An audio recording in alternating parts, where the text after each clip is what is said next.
semuanya, kali ini kami dari kelompok 5 akan menjelaskan tentang makna sederhana. Nah, teman-teman di sini pasti udah gak asing lagi kan dengan kata sederhana, tapi ada yang udah paham banget gak sih dengan apa sih sederhana tuh? Sederhana berkaitan dengan pola sikap hidup seseorang. Maksudnya sederhana itu berarti kita nggak berlebihan dalam segala hal. Nah, kalau hidup kita nggak sederhana alias berlebihan, itu bakalan berakhir dengan hal buruk. Sederhana terletak di antara sifat kikir, israf, dan tabdzir. Seperti apa yang kata pepatah bilang, segala hal yang berlebihan itu tidak baik.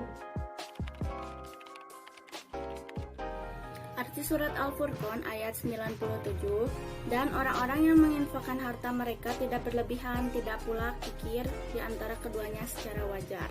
Maksud dari ayat tersebut adalah perintah berinfak dengan wajar, tidak berlebihan dan tidak kikir. Israf adalah sesuatu yang dibutuhkan melampaui kebutuhan. Makna lain tentang hidup sederhana juga diterangkan dalam Quran Surat Al-Isra ayat 26 dan 27. Dalam ayat ini dijelaskan bahwa orang yang tidak hidup sederhana dalam artian pemboros adalah saudara setan. Kesimpulan surat Al-Isra ayat 26 adalah, dan berikanlah haknya kepada keluarga-keluarga yang dekat berupa bantuan, kebajikan, dan silaturahmi, demikian juga kepada orang-orang miskin dan orang dalam perjalanan. Dan berikanlah zakat yang diwajibkan atas kamu, sedekah yang dianjurkan, dan bantuan lainnya yang diperlukan. Dan janganlah kamu menghambur-hamburkan hartamu secara boros dan membelanjanya pada hal-hal yang tidak ada kemaslahatan. Kesimpulan dari surat Al-Isra ayat 27 adalah bahwasannya pemboros atau orang yang suka mubazir itu adalah saudaranya setan, sementara setan itu sangat ingkar atau pembangkang kepada Tuhannya. Dalam Al-Quran Surat Al-Qasas ayat 79-81 menceritakan tentang kisah Qarun, di mana Qarun adalah seseorang yang diberi anugerah oleh Allah Subhanahu wa Ta'ala, yaitu kemegahan dalam harta yang berlimpah.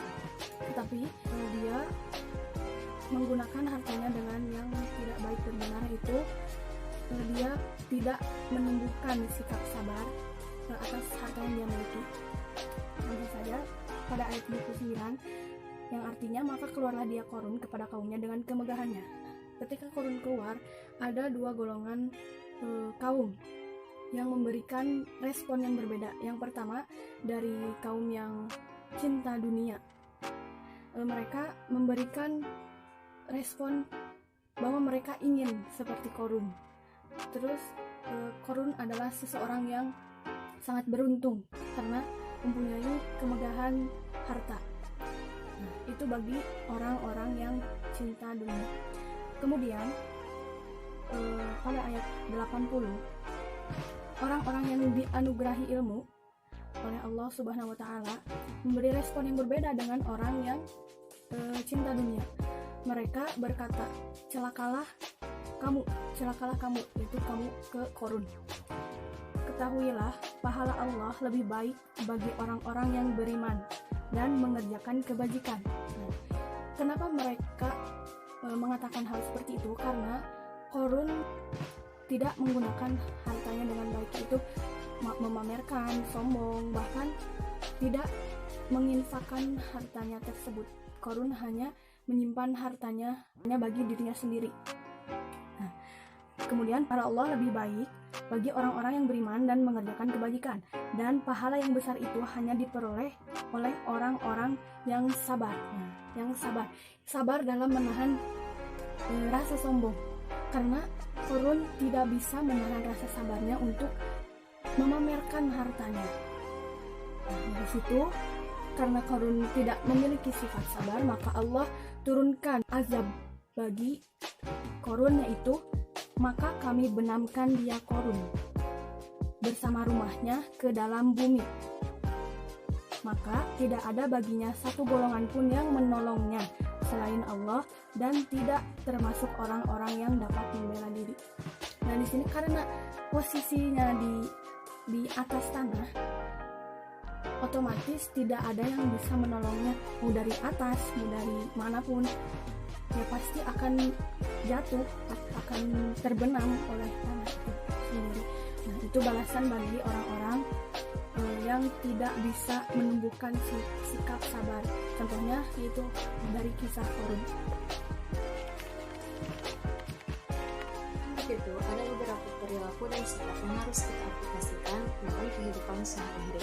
Yang pertama, kita harus takut akan ancaman dari Allah. Kita juga harus bisa bersabar dan bersikap dermawan. Yang kedua, kita harus bisa menahan diri dari nafsu, tidak cinta dunia atau materialistis. Kita juga harus cinta terhadap ilmu dan amal soleh serta iman. Jadi, kesimpulan dari hidup sederhana adalah bahwa kita tidak berlebih-lebihan dan tidak kikir dalam segala hal aspek apapun, karena itu merupakan termasuk ke dalam keburukan. Juga telah disebutkan dalam Al-Quran bahwa orang yang tidak hidup dengan sederhana itu termasuk saudara setan. Allah juga memperlihatkan dalam Al-Quran kisah Korun yang diazab oleh Allah karena hidup tidak sederhana dan juga kikir.